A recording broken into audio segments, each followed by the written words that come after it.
Good evening, everyone, and welcome to the Town of Comox regular council meeting for Wednesday, September 4th, 2024.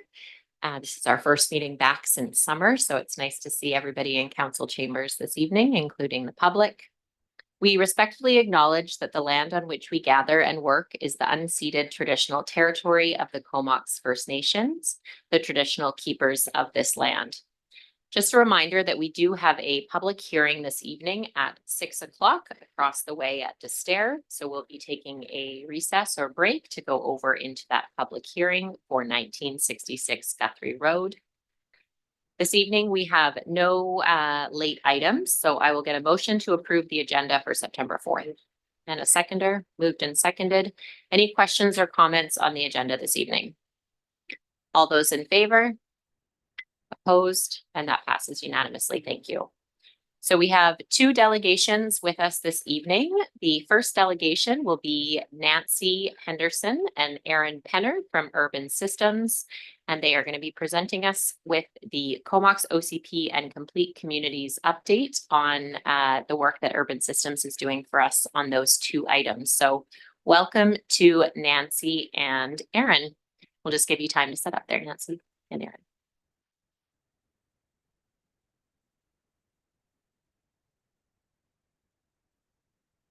It's just me tonight. Unfortunately, Aaron had a family emergency. So maybe the tough technical questions you can save for Aaron next time he comes. So before, I just have a presentation to provide an update for you on the Complete Communities project, as well as like how that interconnects with the OCP review and update that is also underway. So to start off the presentation, just have an outline. So we'll provide a refresher on the Complete Communities project. Okay, as well as go over some of our initial findings from the geospatial analysis or mapping exercise that we've done as part of that project. We've also devised two land use scenarios through conversations that we've had with staff, and also looking at some of the results of the geospatial analysis and providing two different options. The intention of these, which we'll discuss later in the agenda, is also to spark conversation with the community on preferred land use concept that will then feed into the OCP. So it's not the preferred concept by any means, but there's some changes or differentiation between the two scenarios to spark conversation. And then we'll provide you with an update on the OCP project and where we're at with that, and then the next steps for both the projects. So this does link to Council's strategic priorities for balanced community planning, and does identify some of your areas of focus and actions right within Council's strategic plan. The Complete Communities program, just as a refresher, this is a provincial program that they provided funding that was distributed through UBCM. And the idea was to give council funds to basically do more geospatial analysis and mapping to help council with evidence-based decision-making, and using a number of lenses, including housing, transportation, infrastructure, and proximity to daily needs. So really, in terms of some of those items and what consists of complete community, the province has identified a number of aspects of that, ranging from housing, access to grocery stores, schools, daycares, employment, parks, etc. So in the simplest sense, this is right from the Complete Communities guide, is basically what can you get to within like a 15-minute walk from where you live as a measurement of complete communities. So you'll see the mapping that we've taken is specific to Comox and a little bit more developed and sophisticated than this easy example, but it gives you an idea of like the purpose. So there's three phases to this project. One was preparing and gathering the data and setting up the methodology, then assessing the data. And then now we're in the stage where we're developing a recommended action plan based on what we've been finding specific to the town of Comox. So we're nearing completion of the Complete Communities portion, which then flows very nicely as sort of a precursor to the OCP review. I think one thing as we're about to enter, look at the mapping that we've produced, is this is obtained from data sources, many different data sources. We've tried to utilize as much as we can. The maps are only as good as the data. The idea is that it's broad brushed. You want to be looking for patterns. You want to be creating mapping that will spark conversations. There's some hesitancy to look at it on the parcel level because sometimes we might be using data from 2023, and since 2023 you've had a zoning change. So not everything in the maps are 100% accurate, but we've also kind of go through that and we make manual adjustments based on those changes. But looking at it, just, the quality of the data is pretty good that we're dealing with, but some of it's outdated, or some of it, like a grocery store, might not, for example, show Costco because it's like a membership only and it's not open to the public. So then we would make a call on that. Do we include it? Because, most people have memberships or not, those types of decisions are made. But we are generally looking at large data that we're kind of relying on to find these patterns. With the findings that we have, we want to look for strengths and weaknesses and opportunities for the community, which then will lead to the recommendations in the action plan. So it does provide some really good patterns that we're finding that can spark conversation. And that was really the intent to sort of identify areas for further analysis. So when looking at Comox specifically, and this is the daily needs map that's being developed, what we're showing here, you'll see a lot of areas that are grayed out. I have another map where all land uses are included, but we've just highlighted the residential land uses. Because there's so much in the way of CFB Comox that sort of it skews the results and how your eye kind of goes to the map. But what you can really see here is in the darker green map areas, that's when there's a higher access to daily needs in a closer walking distance. And as it fades out to a lighter color, there's less access to daily needs. Those residential properties are further away. So it's kind of obvious in that you're going to be seeing a higher concentration of daily needs downtown on the Anderton and Guthrie corridors, which the map does illustrate. And daily needs include, and this is an 800-meter walk. We have this map for 400, 800, and 1200 meters. But it does show that when you're concentrating development closer to daily needs, it should translate into easier access to daily needs without the need of a vehicle or has heavier reliance on a vehicle, and also opportunities to concentrate development in those areas where daily needs are easily accessible. It does potentially, on the flip side, identify areas where you could create other neighborhood mixed-use centers so that the daily needs are improved in areas where they're not met right now. That is another option or way to look at it. But then you'd have to test the viability of a neighborhood center in those lower density areas, for example. This is a housing density map. So basically the darker color is showing a higher level of density and the white is showing a very low level of density. So you're seeing a more density concentrated up around Guthrie, Aspen, Rhodes, the Quality Foods area. And then downtown, there's some around there and on the other side of the old hospital. But in general, there's, some concentrations of increased density, but there's a lot of low density areas in Comox, as you all know, and opportunities, say, around downtown, where you're looking at some vitalization programs. If you have increased density there, that will likely support increased commercial growth. On the infrastructure side, we have this type of mapping where we've sat down with staff and gone through the master plans, looking at capacity for all the different types of infrastructure. The map before you just illustrates water.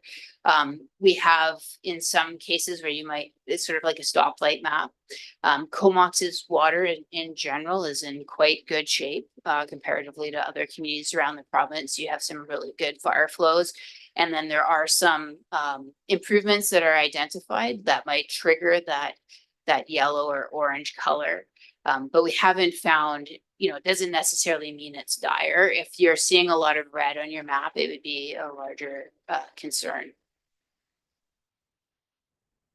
This map is the likelihood of redevelopment. I think we've showed you a map like this before, which sort of illustrates, and it's quite a complicated equation. And again, this is a good example of where you want to just look at the patterns and not at it on a lot level. But based on building age, improvement ratio, land value, and land size, basically utilizing BC assessment data and other data, identifying areas that are likely to see redevelopment. So where you might see increased density because you have an aging, lower density development, someone may come in and redevelop that site. But really showing strong potential in and around the downtown and up the Anderton corridor, which is also areas where the town is identified for increased density. And then you'll see these blue spots, which are where you're seeing the newer development. So very likely to see redevelopment at those sites. Although with the new SHMU or 4 units as of right zoning, you might see suites or an ADU, for example, go into those sites. So with this information, we've then developed 2 land use scenarios. They're not a huge departure from what's in your OCP land use map or zoning map that you have in place right now. But what we've done, and this is, we'll call this one scenario A.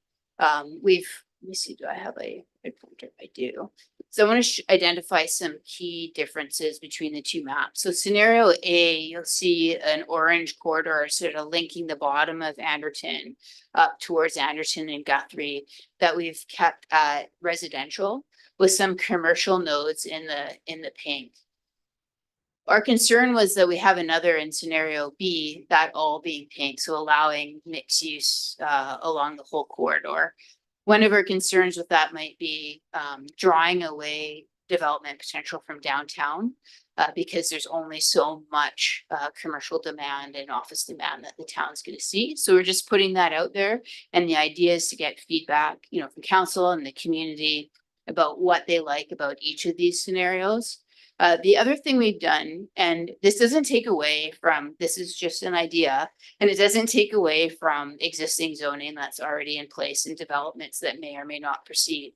But another item that I just wanted to illustrate is, we've noted that job growth in the town of Comox has decreased slightly over the years. Additional industrial land has been identified. So, we needed to kind of, where else could the town put industrial lands? So we've identified, some additional industrial areas out towards the airport. There's currently a residential development plan there. If that doesn't proceed, maybe there's another land use that's potentially desirable. So that's an example. We've also got some other small changes where there might just be like a slight land use change difference between the 2 maps. This is scenario B. So you're seeing that pink land use corridor all the way up Anderton, which would allow mixed use residential and commercial flexibility throughout that entire corridor is one key change. And then you're just seeing like the residential land use up by the airport properties there. This is sort of some key changes between the 2. And there's already been quite a lot of significant change in terms of the recent as of right zoning for 4 units in the town. So our plan would be to take this map and identify the key differences between the existing OCP land use and the key differences between the 2 scenarios, and then start asking those questions on a broader community level in terms of like, what do you like about scenario A and what don't you like about scenario A, and the same for B. And then basically take that input to kind of come up with a recommended scenario, utilizing the community input as well as the results of the geospatial analysis for the recommended land use. And that would be something that would be further considered in great detail as part of the OCP review. So speaking of the OCP review, we have been awarded that project as well. So currently the background review is underway, and we're looking at the gap analysis and things highlighting the need to change from the existing document, best practices, etc. We'll be working with staff to set up an internal technical committee, and then we'll start reviewing the background review. And then we move into the visioning side of things in terms of the visioning of the community, which I know is also probably being discussed somewhat through some of the other processes that have been underway, such as the Parks and Trails Master Plan, the Economic Development Strategy, and so on. So we're utilizing the engagement and feedback from those projects to also inform this one. So we want to, work with with staff and council on tweaks for the vision. When we came to you regarding the scoping of the OCP, it was like our vision's pretty good, but there's probably some tweaks and things we need to update. So what we'd like to do is then develop a communication strategy that gets vetted by the town. And then ideally move forward in sort of October, November with some initial engagement where we'd be testing the complete communities land use scenarios and also incorporating the OCP vision into one survey so that we're not tiring out the community by just continuous engagement and trying to get both of those sort of under one engagement umbrella. And then we'll work with town staff, but also see the potential to have a open house as well to support the community survey. We have noticed the town has had really great response rates with your online surveys with the Parks and Trails and Economic Development Strategy. So it looks like a good way to reach a lot of people as well. So then we go on to basically the key directions from there and starting to develop policy, and we'll be checking in with council regularly as we reach those milestones. In terms of the next step, we're working on this deliverable that we need to provide at UBCM. We did get an extension for a few months, which is great because it helps us bring it alongside the OCP review a little bit longer, which is great. So we want to have that draft to staff sort of in the coming weeks with a sort of final draft coming together in November to meet the UBCM timelines, and then fitting in that community engagement to inform that plan. And when we do the engagement, we'd like to have the complete communities action plan available on the website for public review as well. And then, so we did talk about the online survey as a suggestion and one in-person event to kind of do the vision and the land use scenarios. And then from the OCP perspective, until the next time that we see you about that project, we'll be working on our background review, the community engagement strategy, the gap analysis, development of the technical committee with staff, and then we'll provide council an update as we see key directions that are starting to emerge and want to check in with you on those. And that concludes my update presentation. We didn't have anything for you today, but happy in terms of a recommendation. But if council wishes to provide some feedback at this time, we'd be really happy to receive that.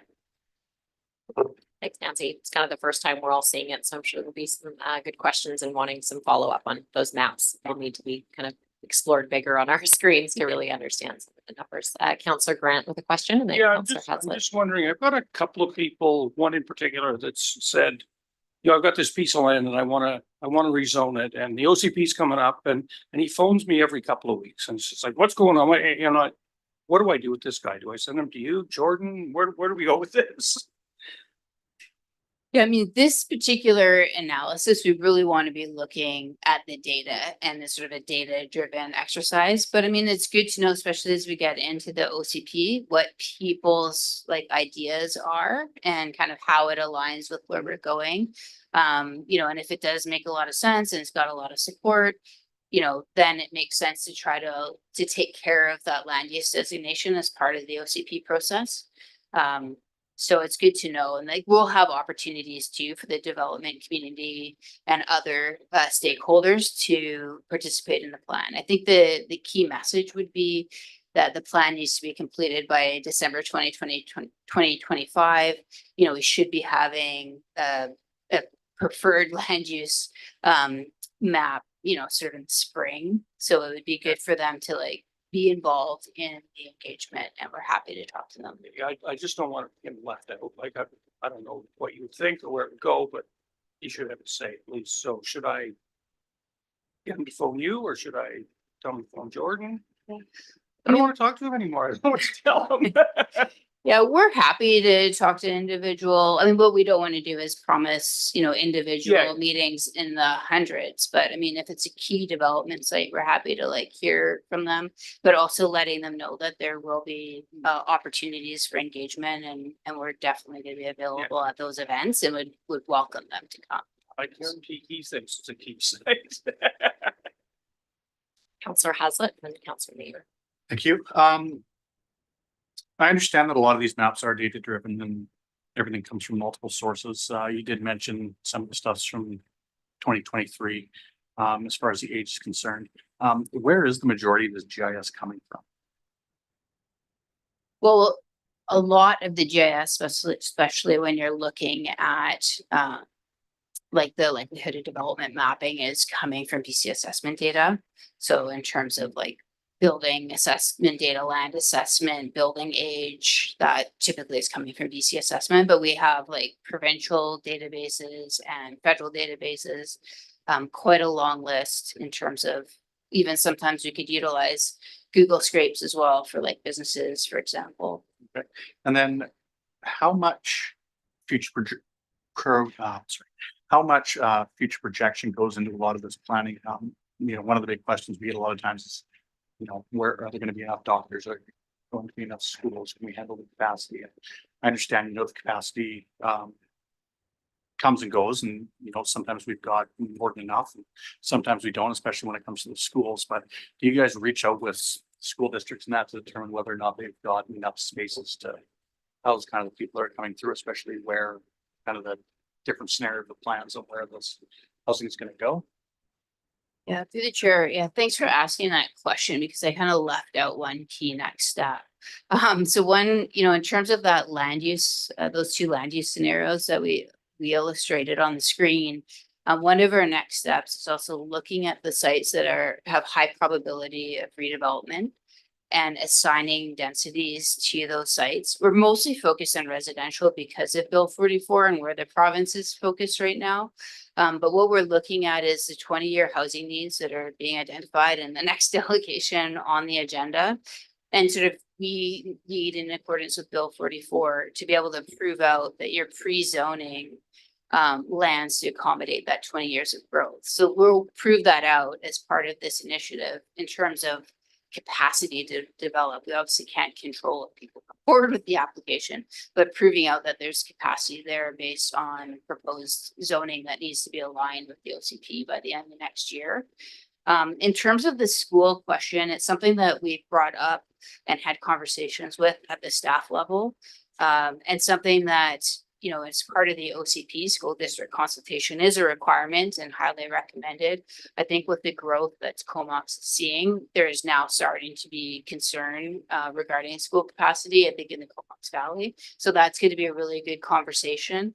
And also nailing down this land use map in terms of identifying where you anticipate this growth is going to be really important to the school district to plan for schools so that they know and can see where you intend that growth to be. I think it's also important to note that the daily needs mapping I showed you is like a composite of about 15 or 20 daily needs. We can slice those out individually. And so in the document that you'll receive in draft form, you'll see like that walking radius to schools, to daycares, we can do it to grocery stores, kind of you name it, to parks, neighborhood parks, playgrounds. And I think, when we get to this land use concept, this could also be, if that's where the density is going to go, I know you've got a Parks and Trails master plan, but, do you have as people are going into smaller units because of the affordability issues that maybe don't have the single family and backyard that we have right now to a large extent, is there might be like additional demands for parks and things like that. And that's also will come out, I think, through your Parks and Trails master plan, but also making that linkage as we develop the OCP policy as well. Thank you. And then the last question I have here is, you touched a little bit on the community engagement when it comes to the OCP. Is it going to be more of a one size fits all when you kind of submit questions out to the community, or is it for certain platforms you're going to have certain types of questions that you can put to kind of be your best bang for your buck on answers from the community? It will develop a basically community engagement strategy that will get vetted through staff and come back to council as well. But what we want to do is have large community engagement as much as possible and like deal with large numbers of data that's quite representative, but we'll also be meeting with stakeholder groups as we move through the process as well. Councillor Mayor?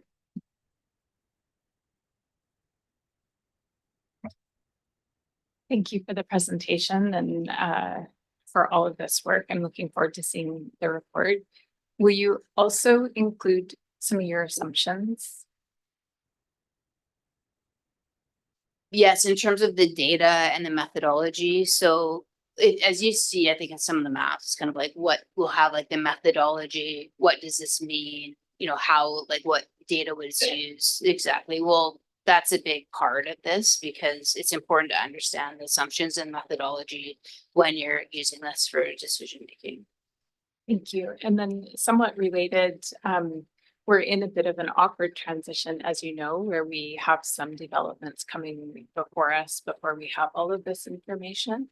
Is there anything that you could share with council in terms of maybe things that you've learned that we might want to consider while making some of the decisions between now and when we finish all this work? Yeah, I mean, it's hard because you guys make so many decisions, but I mean, when you look at the daily needs map and like the access, you know, to walkability and potential redevelopment sites and where you're, I think, wanting to see density in the future and basically access so people can be more reliant on transit and walking and maybe move towards one car families. Transportation is the second highest household expense. So if you can also reduce those costs, housing costs become more manageable. So when you could be putting, you know, housing, well, I'm going backwards here, but housing closer to where the daily needs are, sort of as also articulated in previous plans that have been discussed by the town as well.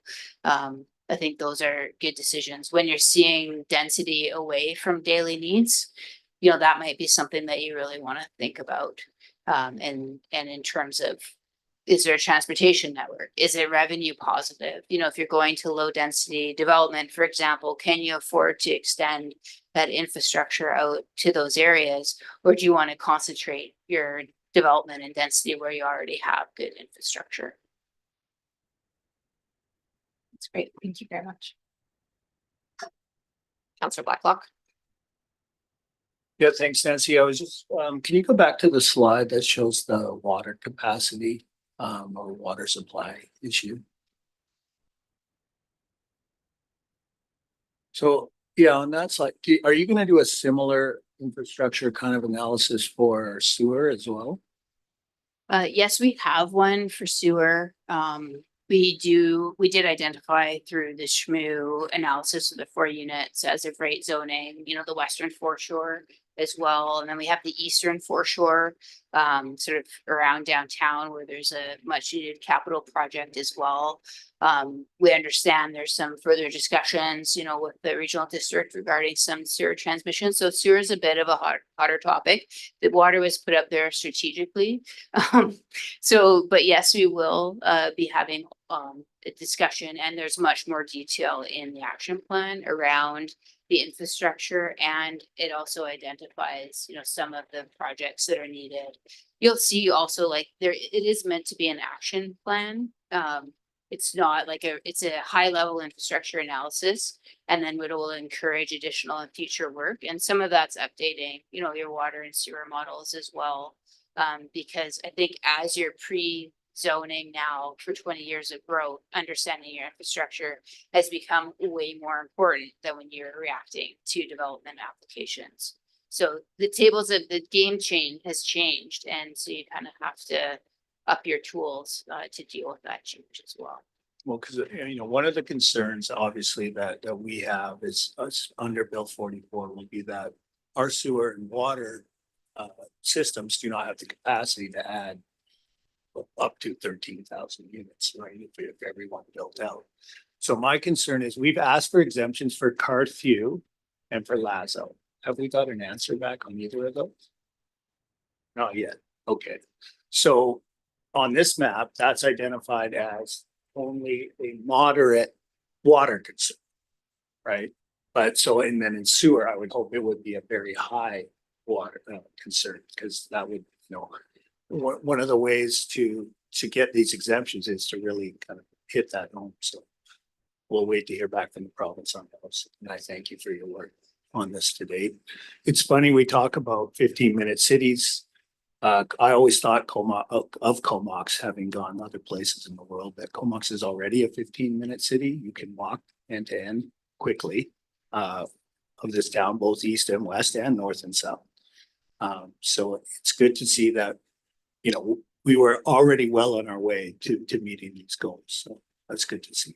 Thanks. Thank you. Other questions from council around the table? Councillor Grant. So is there gonna be a communication plan when we start with the OCP? I talk to people all the time and they have no idea this is going, like, you're gonna see it tonight over here where, we don't have a whole lot of choice in what we're doing, and yet the public's gonna say this is what. So we need to make them understand what's going on and who is making this happen and why we're doing it.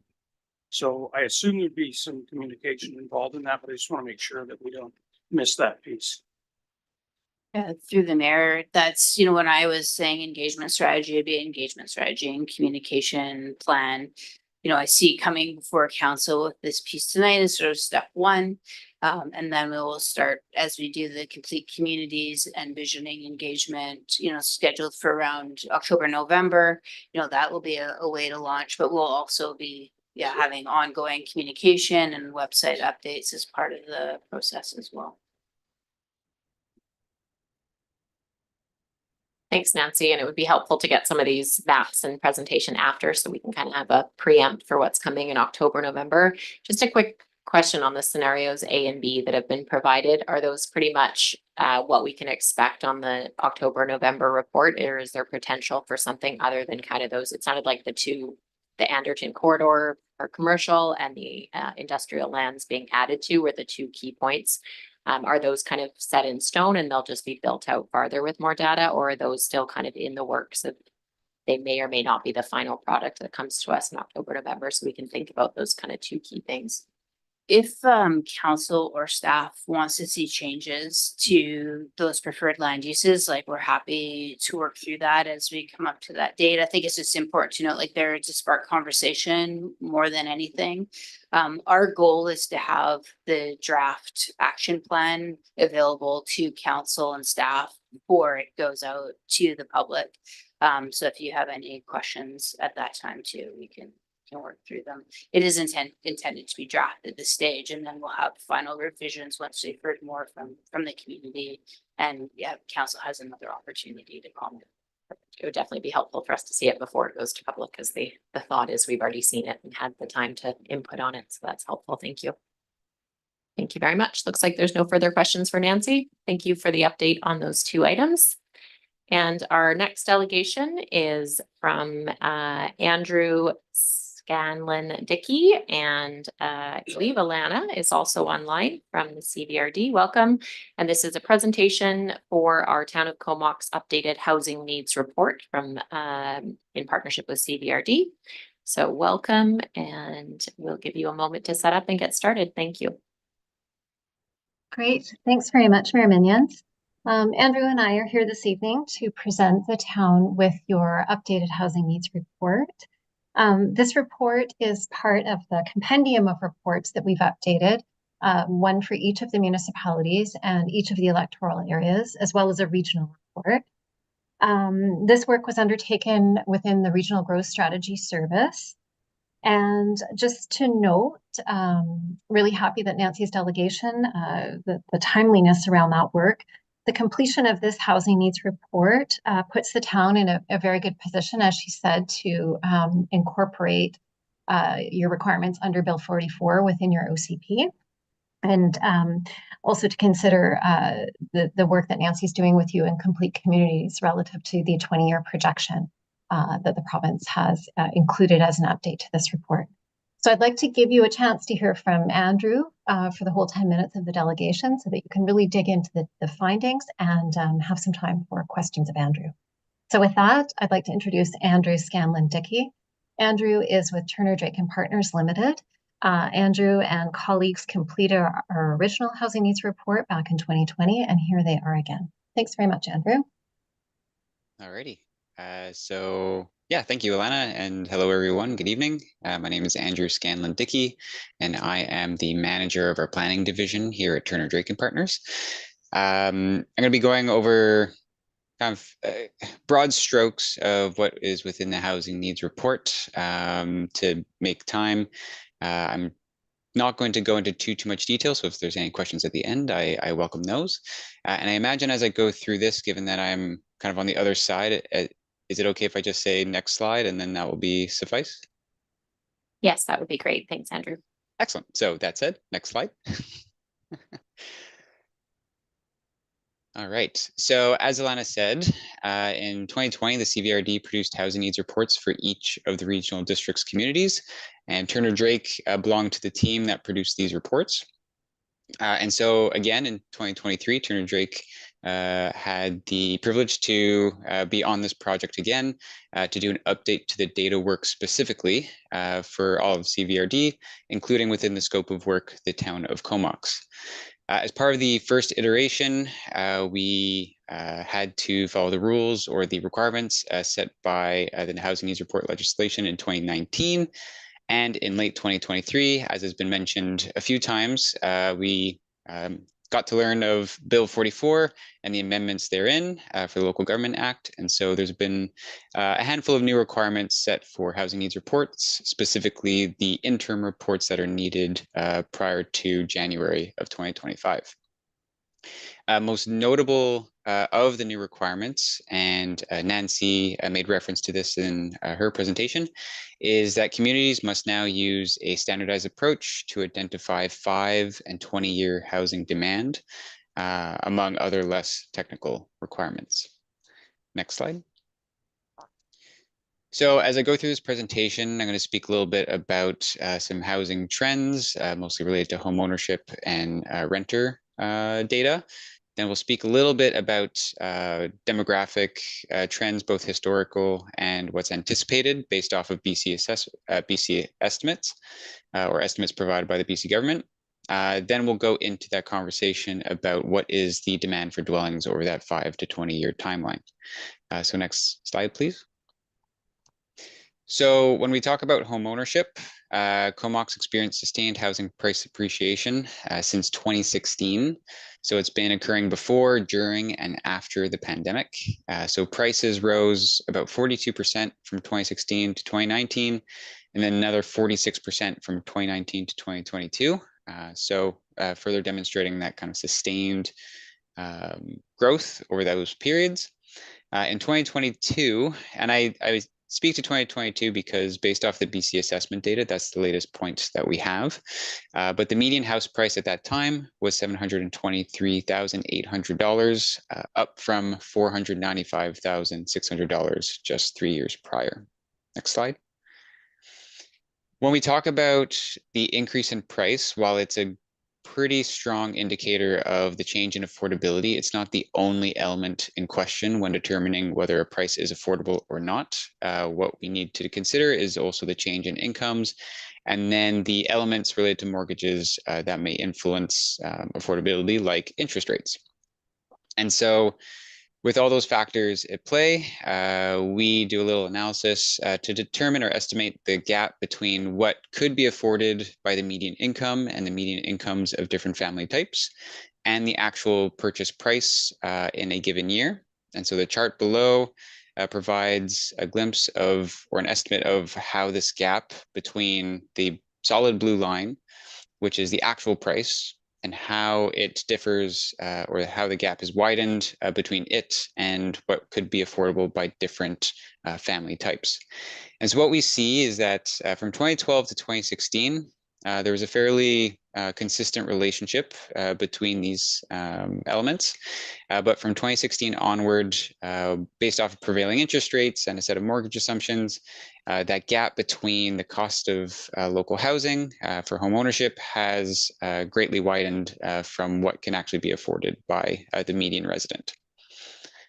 Next slide.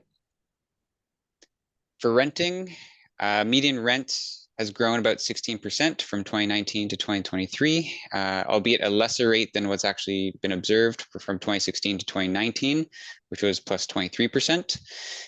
Most notably, in 2023, the median rent in the town of Comox was $1,325. For many listening, that probably seems quite low, and in many ways it is an underreported number from CMHC because of their survey sample. Within their sampling, it includes both vacant or asking rents that you would see on Kijiji or Marketplace, but also rents of occupied units and also those that have been long occupied. So it tends to drive down that number.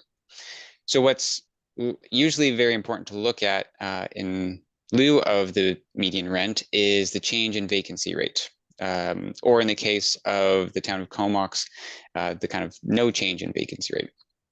So since 2013, for Comox, vacancy has been less than 3%.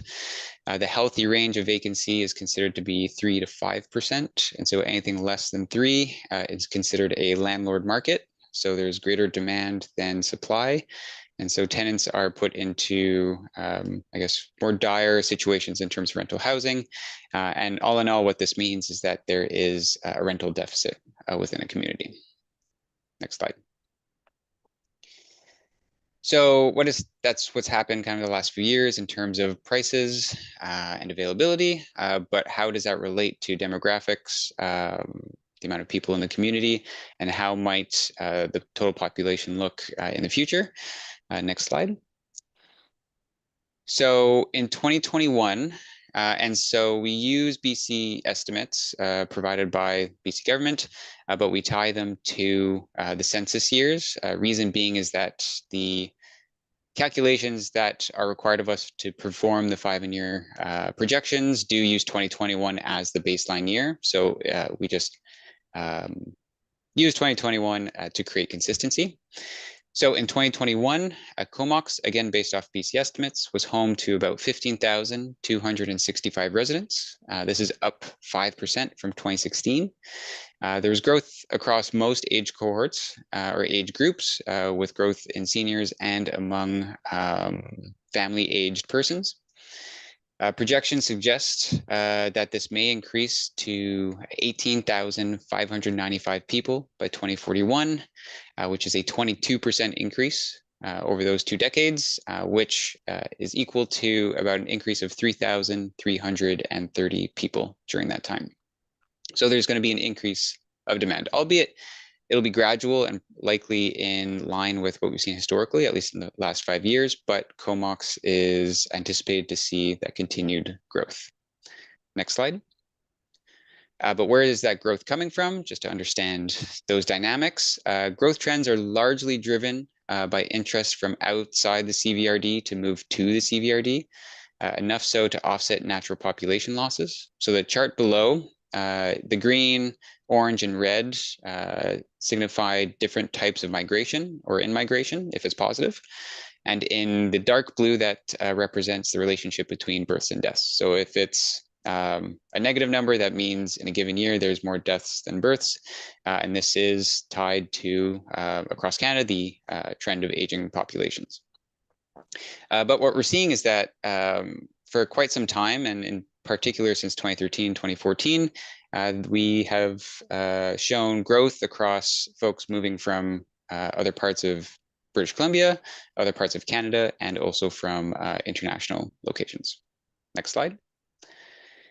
Higher shares of this in-migration are directed towards the CVRD's municipalities. It's the place where there are services, amenities, generally more forms or alternatives of housing, and this includes the town of Comox. And so to give kind of an idea of what that means, in 2021, about 7% of Comox's population had not lived in Comox 1 year prior, with the greatest portion arriving from elsewhere in British Columbia.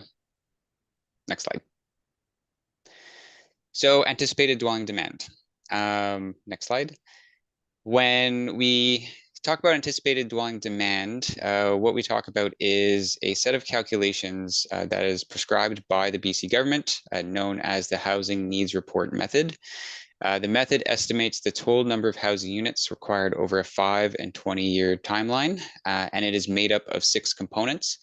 As I mentioned earlier, I won't go into great detail about these components, so I'm happy to answer questions about it at the end. As well, there's more detail within the report.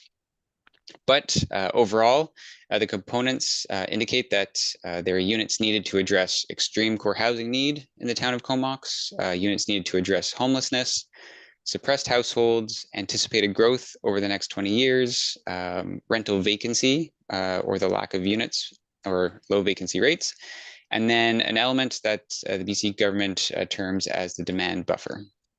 And so in total, what we see and what's most important about this chart is over the next 5 years, at least between 2021 and 2026, there is an anticipated need of 1,037 units. And over the next 20 years, by 2041, with a 2021 baseline, there is a need of 3,358 units. So this 3,358 units over the 2 decades represents both what we have missed out on building since about 2006, as well as what we might need to build in terms of anticipated demand. Next slide. For housing needs reports, and this isn't specific to the interim update required by January 2025 or early January 2025, there is a requirement part of the regular form of report that unit size distributions are reported on. So how many 0 or 1 bedroom units, 2 bedroom units, 3 bedroom units, and 4+ bedroom units are required. In addition to that, there are suggestions from the BC government that we speak to housing form and tenure as well. So how might the demand distribute across housing form, tenure, and unit size? So the table that you see before you, you'll see 3 different types of housing forms that we've spoken to, which is market housing, affordable and below market housing, deeply affordable housing. And within each of these, you see the percent distributions of how the unit size makeup may be. What's most important about this particular table is that while there's a need for 3,358 units by 2041, and that most of these will be covered most likely by the private market, so that's 2,553 units, there is still a considerable amount that will need to be in the form of affordable, below market, or deeply affordable units to address the needs of those who are at most financially vulnerable. Next slide. So next slide, please. With all this said, 3 key takeaways to keep it brief. Obviously, and as you've probably seen within the community over the last few years, and even longer than that, prices are increasing. And while the increase can be largely attributed to local supply and demand dynamics, a notable portion is also due to factors outside of communities' control. So over the last few years, we had a pandemic, we had increasing interest rates, we had inflation. All these things are kind of happening and you can't do much about it as a local community. However, what can be done, or what's in the control of local communities, is their capacity to be flexible in the provision of several forms of housing. So allowing different types of housing and allowing different types of housing, as well as making it easier to build different types of housing. Notwithstanding, regardless of how much is built, there will continue to be many households that cannot afford housing, in particular private housing, private market housing. And so non-market interventions are increasingly necessary to equitably house residents. And with that, I end my presentation today and open the floor to questions.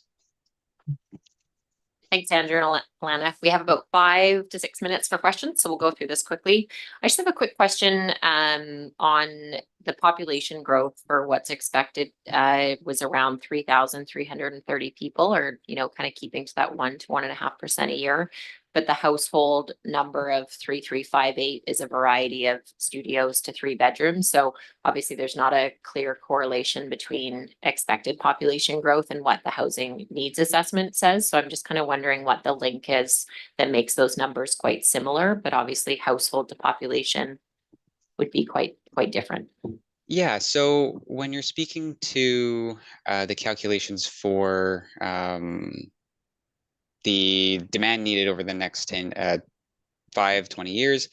So there's those different components that are part of the calculations. The biggest one that contributes to those numbers kind of coming, I guess, at or becoming equal more so is that suppressed households, which means that in 2006, there was a certain relationship between how many people would translate to forming a household or demanding a dwelling. And in 2006, this was deemed to be kind of like that healthy market. So if we use those relationships, apply them to 2021, and determine the difference between actual 2021 and estimated 2021 using historical relationships, then we can see where we're at a deficit historically. The issue with a lot of these calculations, and even if we're provided with projections from the BC government in terms of population as well as households, the demand projections actually aren't directly tied to those population projections. The population projections, they are still particularly important because it gives you an idea of what the makeup in terms of age groups, kind of, are you going to have an expanding senior population? Is it anticipated you're going to have expanding kind of family age cohort? But there's many more elements that fit into that demand equation. So while they look similar, it's not for one person, it's one household, or for one person, it's one house. It's a little bit more complicated than that. Okay, thank you. I can kind of read what the difference is there. Thanks. Councillor Kerr and then Councillor Swift, please. Yeah, thanks for the report. Super smart stuff, very intelligent, analysis, and the graphs made it really clear that housing deficit, and specifically the affordable housing deficit.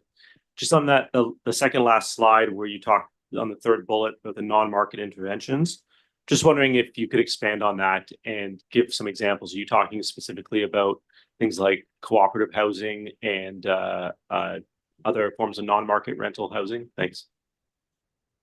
Yeah, so in all honesty, it's a little bit of everything. Really, that number there is more so to represent the totality of what you might be looking at, and it's used or it's estimated based off of anticipated kind of incomes over the next few years.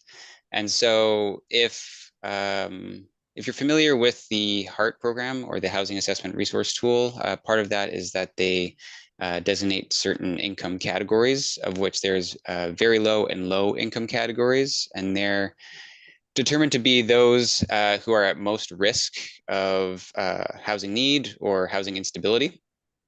And so if we estimate of the future population or future households, how many of those may fall within those categories, then that's how we get to that conclusion of those affordable units. Further analysis in the report kind of gets into the conversation of how it might distribute for tenure. And so for affordable housing, it can be in the form of rent supplements. It can be specifically subsidized housing. It could be housing that is specifically built at those below market levels, so as determined by CMHC. But also on the ownership side, yeah, as you mentioned, cooperatives, kind of community land trusts, but potentially that's something that is becoming more and more, I guess, popular across Canada.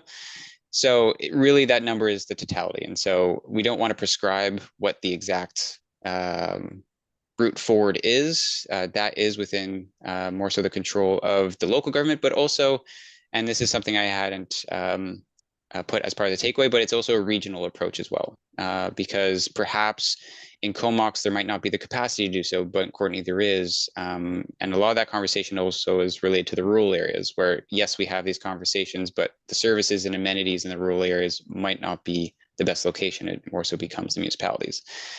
Yes. So that's the long-winded answer. Hopefully that answers that question. Thank you. And I do apologize to council. We actually do have to go to public hearing. So we had a couple other questions. So with your permission, we may forward some questions for further consideration and answer back from you by email. Of course. Okay. Thank you so much for the presentation on the updated housing needs report there. And I will just get a motion to go into recess at 5:55. A seconder, all those in favor? Okay, and we're heading over to D'Estaire for the public hearing.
Welcome back to the regular council meeting, returning from our public hearing. We ended off with the presentation on the housing needs report, and unfortunately, we didn't have full time to get questions from council over to Andrew from Turner Drake and Partners. So any counselors that had some questions, there was 2 or 3 on the table. I'll just ask that you email the question over to Jordan and myself, and we'll make sure those get forwarded and responded back. So any remaining questions from that last delegation, please email over to myself and Jordan, and we will follow up. So we're moving on to page 6, the adoption of the meeting minutes from August 7th, 2024 to be adopted. If we can get a motion. Moved and seconded. Any questions on the meeting minutes from August 7th? All those in favor? Opposed? That passes unanimously. Thank you. There's no council committee meeting minutes. We're moving on to page 14, which is the consent agenda. There's items 1 through 9. I'll just get a motion to receive all 9 of those items. And a seconder. All those in favor of receiving?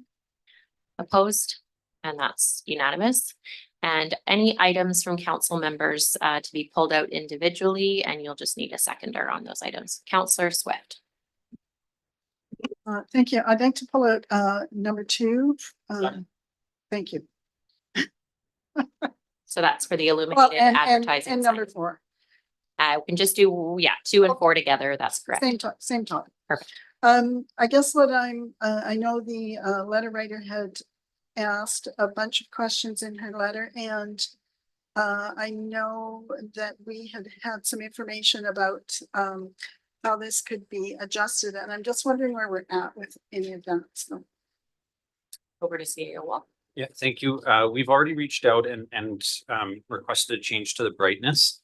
That's taken place, but I think there's further considerations and changes that we can look to make. We're looking to set up a time to meet with the owner of the sign, and I think we're looking at things like turning down the brightness even further, especially during nighttime, and then again looking at those rotation speeds for the ads to slow it down a little bit. So that should help take care of a few of the concerns that have been raised. Yeah, and if I can just add, from where I live, it is extremely bright in the evening. It's really jarring. When I come down to the marina in the daytime, it doesn't seem to have quite the impact, but at night it really broadcasts far. You can't tell what it is, but it's really bright. So if that could be turned down in the evening, that would be really helpful. There's those comments, and potentially if there's time where it's just downtime where it's not on at all, because I'm sure at night there's not that. We don't actually want to be attracting too much attention to the marina. Councillor Blacklock.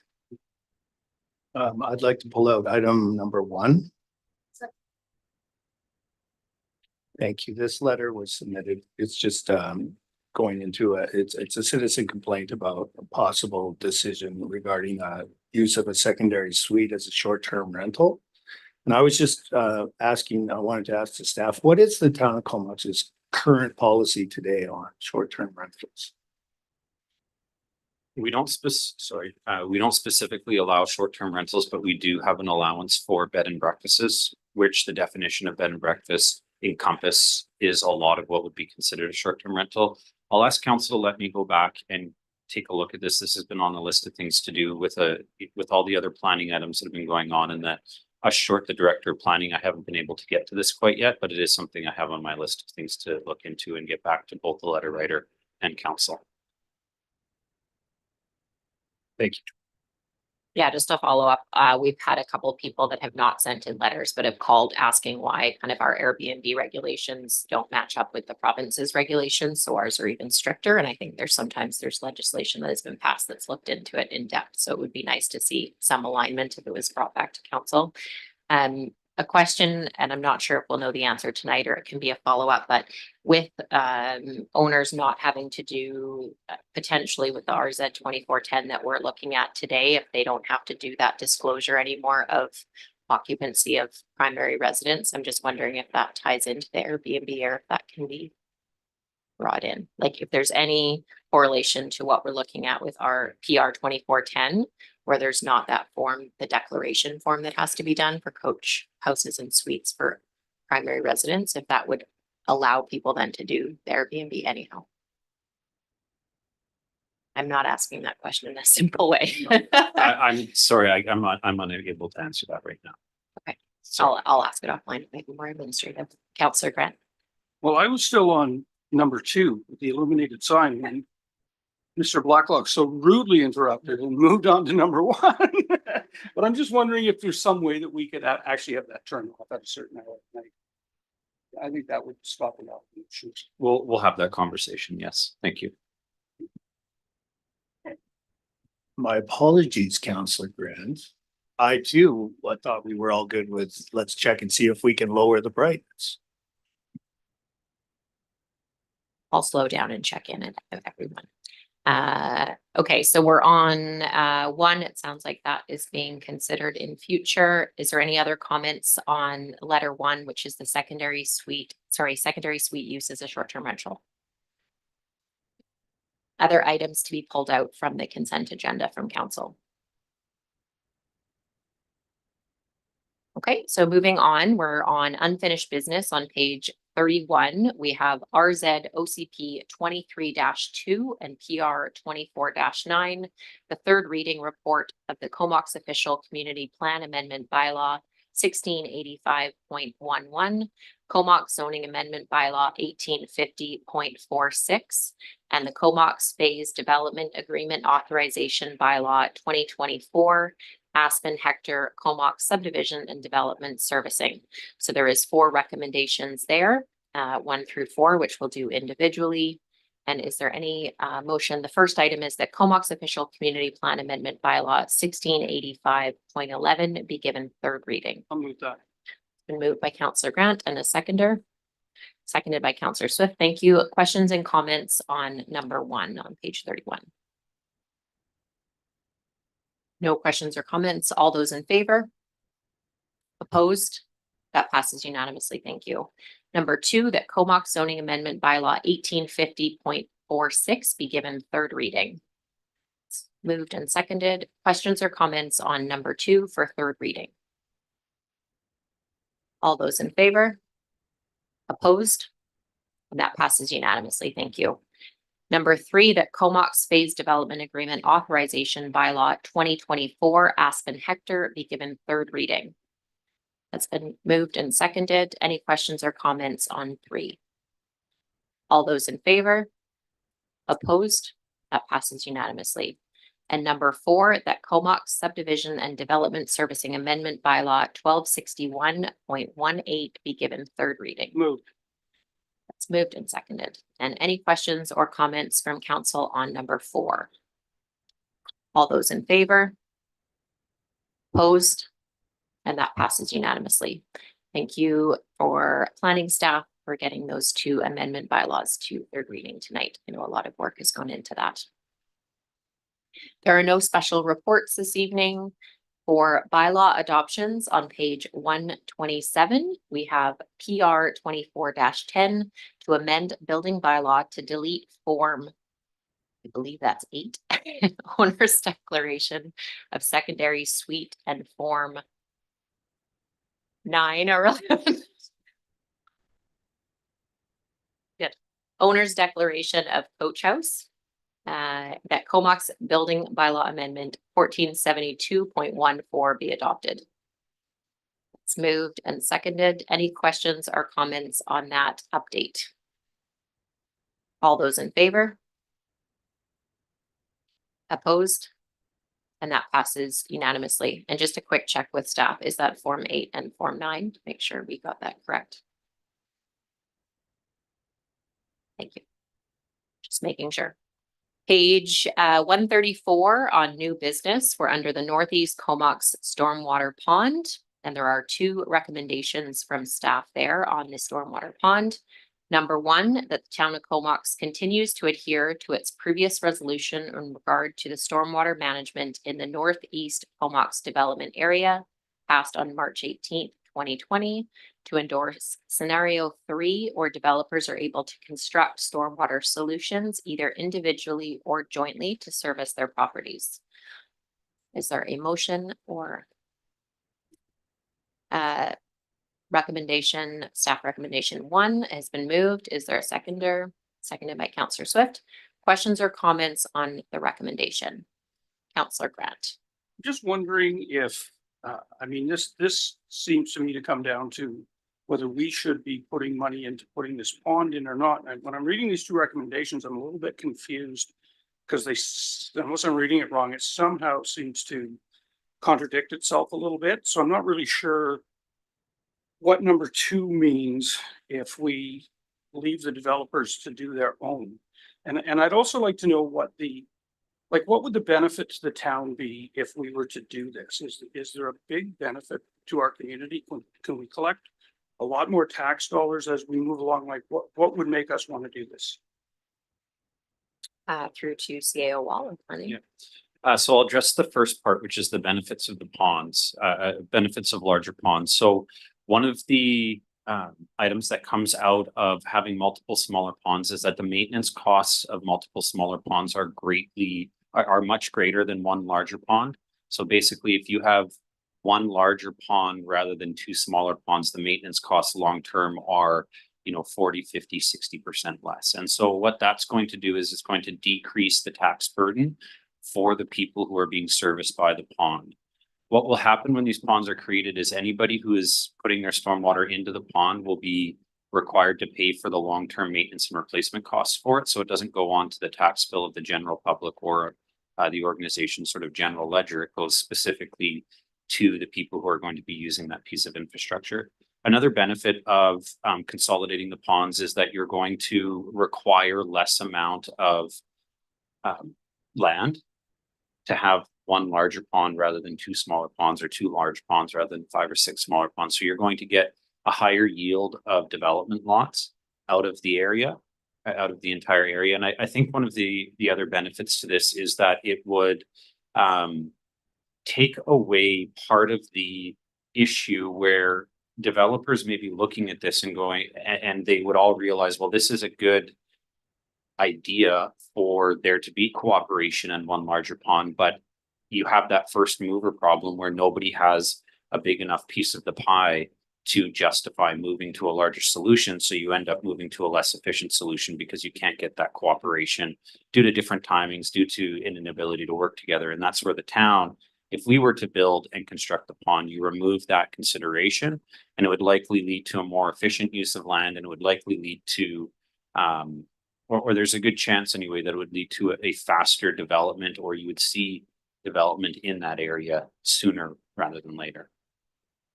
Would you get more development if we had one pond rather than a whole bunch of little ones? You will have less land taken up for the provision of stormwater services, which will result in the ability to construct more lots. Yes. So I guess I'm a little bit confused between 1 and 2 here, because 1 says let them do it and 2 says we might put some money into it later. They seem to contradict one another. Yeah, so it's the difference between the town moving forward with its own project.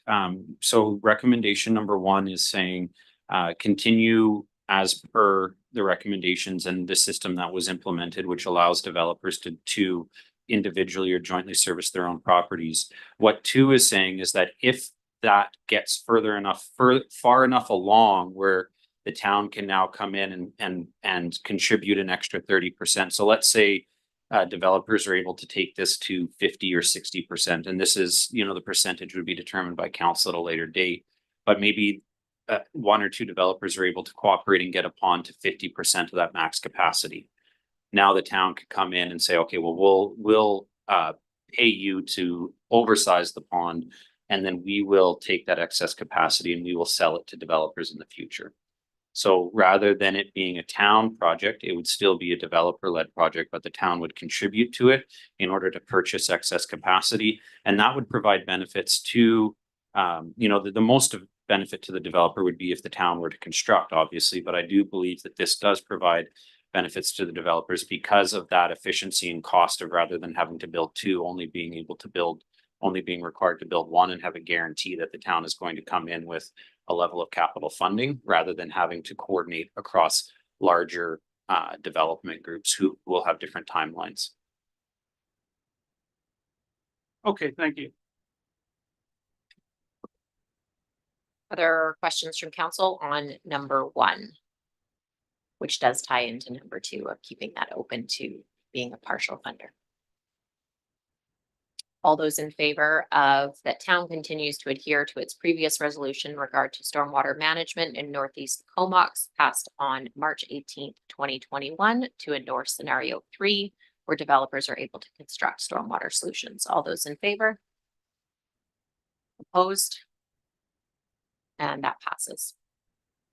Number 2, the council supports the town of Comox continuing discussions to contributing a percentage value to be determined at a future date at the cost of a large size stormwater pond in Northeast Comox development area to secure excess capacity to be sold to future developers and reduce the overall maintenance of the stormwater system to future homeowners in the area. We can have a motion.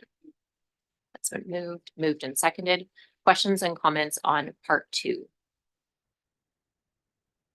Councillor Grant. So does this then allow us to have some of those developers that maybe couldn't develop under the everybody builds their own pond system to be able to actually develop later? And then do we end up owning this infrastructure at the end of this, or how does that all work? Yeah, regardless of who builds it, the town will be the owner of the infrastructure at the end. And that's one of the benefits that that administration sees in looking to try and form partnerships with developers in the area to contribute towards the cost of this, is it produces the efficiency in land, the efficiency in maintenance, but it also helps ensure that there's development happening in the rest of the Pritchard corridor at a sooner date. It allows people who are ready to move forward or want to move forward, they'll be able to move forward easier. So sort of all of the benefits that were listed for why the town constructing a pond would be a good thing.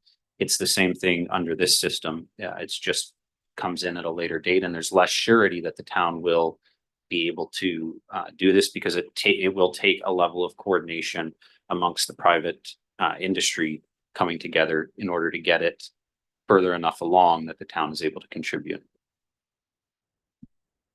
Last question as I do this, sorry about that, but I'm just wondering, so would this then, let's say we got some of this developed and then all of a sudden somebody came on and said, hey, I need a bigger pond, we'll build it. We would have some surety from that guy that he was going to hook on right away.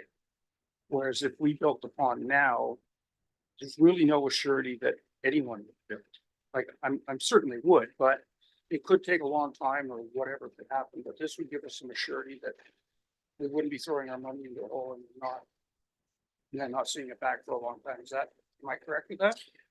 Yes. If the town were to construct the pond, the town would take on the full financial risk and responsibility of the project, and we would be compensated as development comes online. If you have a developer or developers coming in who are going to take up 50% of the capacity, then the town's financial risk is reduced by half.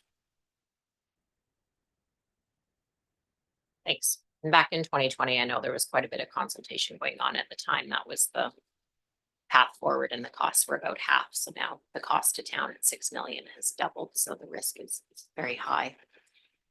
So on number 2, any other questions or comments from council? Councillor Kerr. I'm lukewarm with 2. I think I'll support it because it really depended on future proposal and really the density level. If we get to the scenario where it's a very low density, therefore low tax producing area, then it wouldn't financially make sense to be spending 3 million or 2 million on helping out with the pond. But if it was a more dense area, like under scenario 3, and the tax revenue, generation was going to support building this additional infrastructure, then I would support it at that time. So all things being equal. So I'm lukewarm, so I'll support this today, but we'll see what comes in the future with future proposals next week. Just clarification through staff, whatever scenario came forward would still have the level of council approval at a specific detailed amount and cost benefit. Other questions from council on number 2? All those in favor? Opposed? And that passes unanimously. Thank you. So we're on page 142, the planning report PR 24-11 for Clean BC Better Homes for the Home Renovation Rebate Municipal Top-Up Program. On page 142, the recommendation is that the town of Comox decline to join Clean BC Better Homes Home Renovation Rebate 2024 Municipal Top-Up Program, which came out of a previous February 2024 council meeting. Move So that. that recommendation has been moved. Is there a seconder? Moved and seconded. Questions or comments from council? Councillor Mayor. I do just have a couple of questions. I'm curious if we have any sense of the number of Comox residents who are participating in this program. Over time, I saw there was a chart that it was more about. I think it was trying to show that the municipal top-up made a difference. And what I'm really curious about is just how many people are participating in the program. Is that information that we get regardless of whatever way the motion goes? I can look into it. And then my other question was just about that particular budget. Are you able to remind us how we've allocated, like how we use that budget? So if we didn't use it for this, what is it likely going to be used for? Is it used for other climate action items? Yeah, there's a long list of approved projects. And so the way that the town has traditionally done grant distribution is what we will do is we will take a look at when we get grant money in, including this type of money, we take a look at what the town is already planning to do, what's already within your strategic plans or your capital budget plans, and we will allocate the grant money towards those type of projects. We've done that with these grants and a number of others, unless they're specific project related ones. So we can find out, and we have to produce a report on where all the money specifically went. But what we try to do is not increase costs with the grants coming in, but try and cover the costs that we already have. Sorry, so my last question, I'm just not able to kind of recall it myself in this moment. Does the town have any programs right now incentivizing community building retrofits or improving kind of GHGs from buildings at this time? I think the answer is no. We have our corporate retrofits that we're doing, and we've got some building code stuff, but nothing. So, yeah. I believe that is correct. We don't have any municipal support for private residents in those regards. Thank you. I'll be voting not in favor, and just looking at these LG cap funds that come for specific climate initiatives. It looks like we have about $135,000 built up from 2022, 2023, and now we've been given the additional funding for 2024, 2025, and 2026. So unless we have real earmarked projects where that 20,000 would go, I would say that jumping on board to the regional collaboration at their $30,000 level.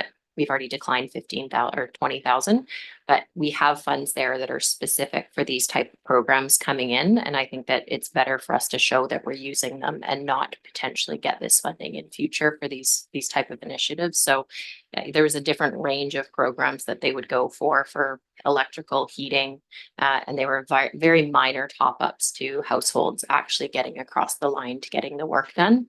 And so I will vote against it and just say, again, we have this funding from 2022 and 2023 sitting in a reserve fund, and we continue to get these funds. So unless we have a real clear project for those funds to go, this is one place that we can allocate 10% or less of those funds and use it towards. So I'll be voting against the current motion. Councillor Grant and then Councillor Carr. Just want to be clear when we do this, if you vote in favor of the motion, that means you're declining. Is that correct? The recommendation from a previous meeting is to decline. So if you vote in favor, you're declining. And if you vote opposed, you're in motion of potentially something else, which I would be happy to motion. Councillor Carr. Yeah, I probably doesn't surprise people around the table, I'm gonna vote against declining this recommendation. So I would prefer that we actually spend this money. I also really do understand the concerns we had when myself included around the table of how in the initial proposal, how this money would affect and benefit so few residents in town. So I would like to see alternative, maybe 3 or 4, where we use the 20,000 and spread it out over many more homes. So in overgeneralization, Comox residents are slightly more affluent than average. So, but a program like this, if it's $100 or something, might just be enough to tip you over to say, okay, fine, I'll do it, because there's that community momentum. My neighbor's doing it, I'm going to do it. So if we could quadruple the number of homes by, cutting to 25% the amount given to each individual homeowner, there would be many more homes that would actually get this done, because people could have the funds to do it themselves. And we know that buildings and transportation are the 2 biggest CO2 emitters. And definitely there would be benefit to our overall community greenhouse gas reduction if we did this. So I'll be voting against this and would hope that council would be interested in doing something creative as recommended. Thanks. Councillor Swift. Thank you. I'm sitting on the fence with this one. But it does sound, if I'm correct, if my thinking is correct, that we already have ways to spend this within our own budget. Is that correct? Or I wouldn't go as far to say that we have completely accounted for the funds that are there. I don't think that we have, and I don't think we have a plan this year to completely spend them either. So I would also say that given time and over time, we will find a way. I suspect we will be able to find a way to draw down these funds through council's projects and the town's operations. So it won't be spent now. We will spend it eventually, given enough time.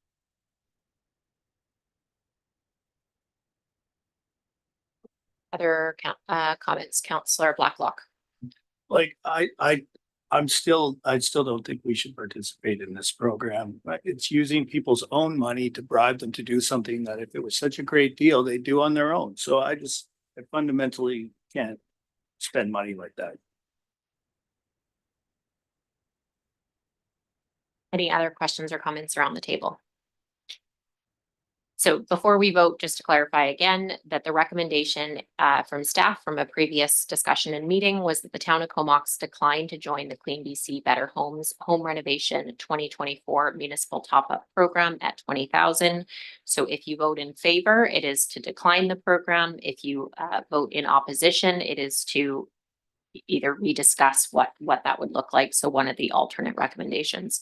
And I would again just say that without confidence that we're going to use those funds that are set aside for those initiatives, I think we should really look at what some of those options could look like in our own Comox way. So all those in favor of declining to join the Clean BC Better Homes Home Renovation Rebate Program. So 4 in favor and opposed. Okay, and that passes. So that is declined. So moving on to page 164, Planning Report PR 23-7 and PR 23-28, Complete Communities Growth Assessment and Official Community Plan Review. That's the 10-page report there, and it is for receipt, if I can get a motion. Moved and seconded for receipt. Any questions or comments on this review? All those in favor? Opposed? And that passes unanimously. Thank you. There is no notices of motion this evening. On page 174, we have the letter from Pete Chambers for Comox BIA with 2 road closure requests for the costume Halloween parade on October 31st, road closure 2 to 8 p.m., as well as a road closure on Port Augusta to Norden Street from 8 p.m. on Friday, November 22nd for the mayor's tree lighting and winter market. That's moved and seconded for receipt and permission. Any questions or comments on the BIA's request? All those in favor? Opposed? And that passes. Thank you very much. On page 182, we have Kathy Johnson, request for low flyby by the Air Force for birthday milestone November 16th, 2024. That the town of that the 21st, August 21st, 2024 letter be received, and that the town of Comox is supportive of a flyby by the Canadian Armed Forces aircraft as low as 500 feet for the 101st birthday celebration on November 16th for transit, practice, and shows. That's been moved. Seconded. Any questions or comments? All those in favor? Or sorry. No, Counselor I Grant? I read the letter and I noticed that they said that they were in favor of doing this. Just wondering how consistent this is gonna get over time. Not a lot of people get to 101, but we seem to be getting a bit older, so. That was crossing my mind also. No, I'm just wondering, is this going to be something that we get requests for all the time? It's the It's- first one for a birthday that we've seen. Yeah, it's the second one. We did stockies too, but anyway, just one. I'm not sure that staff will be able to answer, so, but potentially in the. I know someone's turning 103 today, so it's happening more and more. All those in favor? Opposed? And that passes unanimously. Thank you. So there are no late items, sorry, it's not true. Reports from members of council. So we'll just go around and please just state any things you went to that you want to pass along to council, some knowledge or information, but not necessarily if you attended a meeting and there was no new knowledge. So Councillor Blacklock.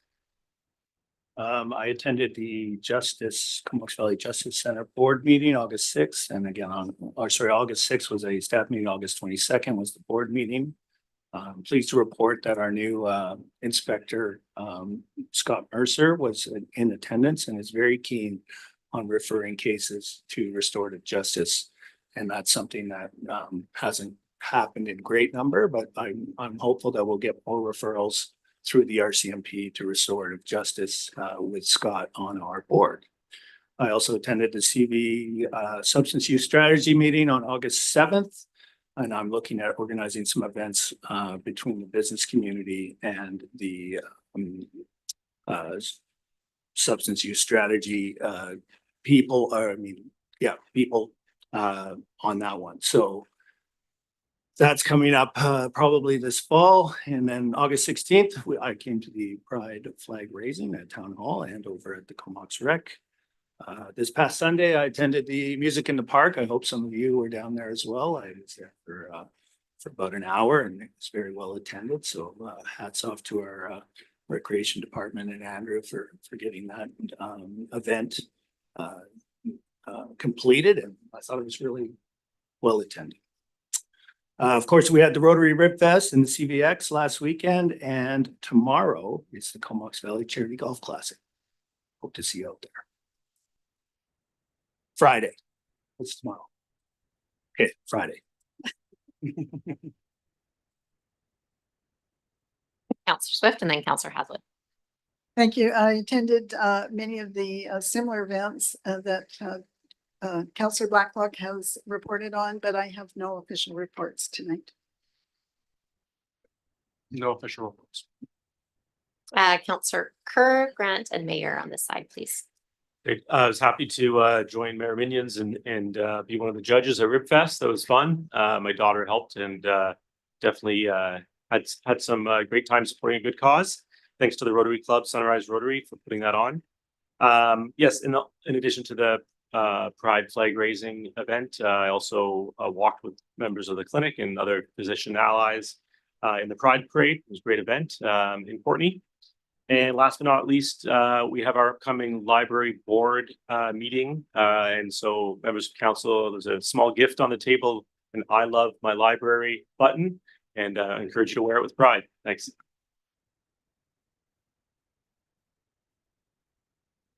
So once I forgot to hit my button. Well, if you think the most important guy at RibFest was the judge, you'd be wrong. It was the guy pouring the beer. So that was me. So I met with Pete Chambers from the BIA and we just discussed where we're going to head with ECDEV and tourism and all that kind of stuff. So that was a good meeting. And I also met with Inspector Scott Mercer. He pulled me up after our last meeting and wanted to meet. So we kind of went for a walk around. It was really interesting. He showed up in town in his full RCMP regalia with the Stetson on.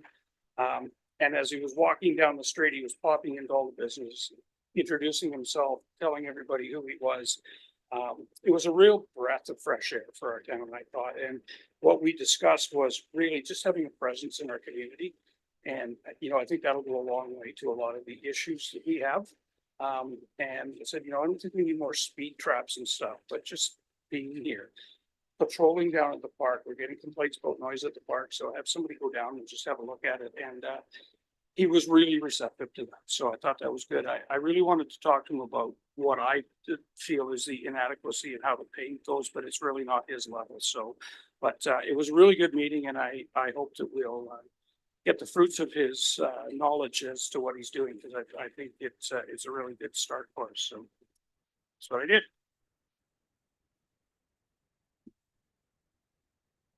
Thanks. I attended a systemic discrimination workshop with the BC Office of the Human Rights Commissioner, and as well as a session called Building Bridges to Reduce Hate that was hosted by Restorative Justice. And I have the presentation from that session. If anybody's interested, it did talk a lot about the definition of a hate crime versus a hate incident. So it is relevant to some of the tougher discussions we've been having at this table. I learned a lot, and want to thank the Justice Center for hosting. It was a packed room of passionate people from the Comox Valley. I also met with the executive director of Comox Valley Arts. She is imminently having a baby, but is hoping we might see her before then. And we talked about a number of things, but partly public art and the draw for tourism. So that was really interesting, and I look forward to hearing from them, having them present to council when they're able to. And then there was a food policy, a couple of food policy meetings as well. That's it. Thanks everyone for sharing. I'll just quickly go here. I just want to send a thank you to Comox Fire and Chief Schreiner for early morning response this morning and for all the work your team does without going into detail. But thank you so much for your continued dedication with our firefighters. We all attended our council working session yesterday, which everyone soon forgot, on our tourism, ECDEV, and climate choices. So thanks for our team for that extra added day yesterday. We're feeling confident that there was some good shared vision there, and we will be reporting that out to the community this fall. So thank you everyone for attending that. Just wanted to really quickly speak to the Bridges to Combating Hate that Jen just spoke about. Again, there's quite a few slideshows, but just kind of going through some of the stats of the country and the province, it was really interesting to see 10 years ago, they said 11 to 12% of the population was kind of considered immigrants or people moving to the country, and now we're sitting around 25% or 1 in 4. So our country and provincial demographics are really changing.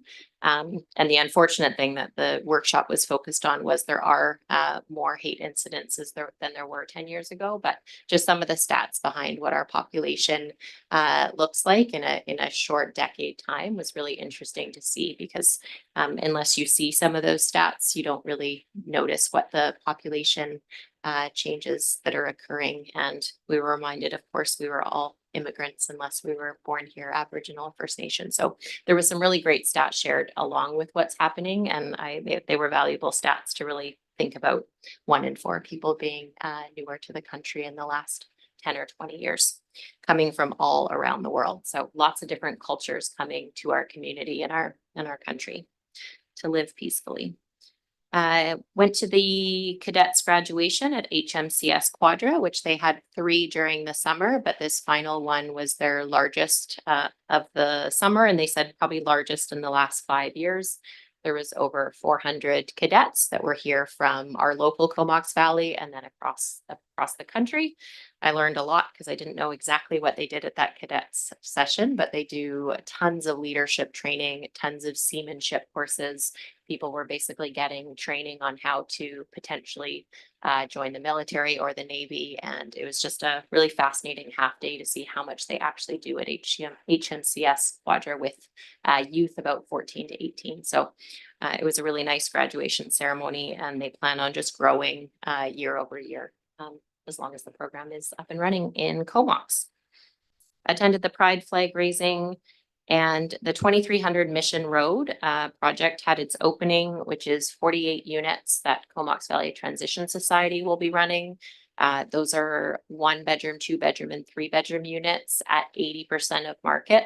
So just tying back to the housing needs assessment we did earlier, that's of course East Courtney, but it's nice to see 48 full units come on at below market housing. So not just a percentage of, but 48 doors there. So that was in collaboration with the province and again, Comox Valley Transition Society. So those 48 doors are opening pretty much imminently. They're moving mostly women and families, but there's other groups also that will be moving in there. So that's 48 doors at 2300 Mission Road, which is right next to Dairy House, which was opened last year by Comox Valley Transition Society.